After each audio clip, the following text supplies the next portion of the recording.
नज़रे बद और हसद कोई ख़याली बातें नहीं बल्कि हकीकत है। नबी करीम सल्लल्लाहु अलैहि वसल्लम ने फरमाया कि नज़रे बद इंसान को कब्र तक और ऊंट को हिंडिया तक पहुंचा देती है। हसद वो आग है जो इंसान की नेकियों को ऐसे खा जाती है जैसे आग सूखी लकड़ी को। आजकल सोशल मीडिया के दौर में जब हम अपनी खुशियां हर किसी के सामने ज़ाहिर करते हैं तो अनजाने में नज़रे बद का शिकार हो जाते हैं। हसद के नुकसानात। हासिद हसद करने वाला सबसे पहले अपना नुकसान करता है क्योंकि वो अल्लाह की तक़सीम पर एतराज़ कर रहा होता है। हसद करने से इंसान का अपना सुकून बर्बाद हो जाता है और उसकी दुआएं कबूल होना बंद हो जाती हैं। वीडियो में बताएं कि दूसरों की नेमत देखकर माशाल्लाह कहना सीखें ताकि आपकी नज़र किसी को ना लगे। हिफाजत के मसनून तरीके।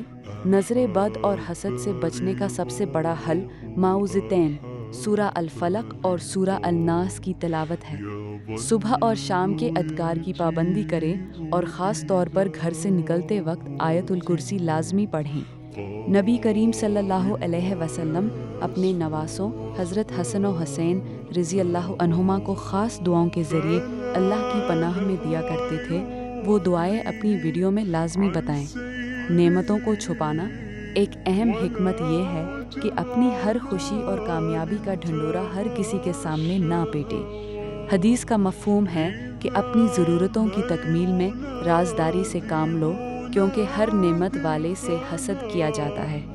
हर इंसान आपका खैर ख़्वाह नहीं होता, इसलिए अपनी ख़ास मंसूबाबंदी को सिर्फ भरोसामंद लोगों तक महदूद रखें। रूहानी इलाज और दम। अगर महसूस हो कि नज़र लग गई है तो मसनून दुआओं के ज़रिए दम करें। सूरह कलम की आखिरी आयात और मखसूस नब्बी दुआएं नज़रे बद के असर को ज़ायल कर देती हैं। सबसे बढ़कर ये कि अल्लाह पर तवक्कुल रखें क्योंकि अल्लाह की पनाह से बड़ी कोई पनाह नहीं है।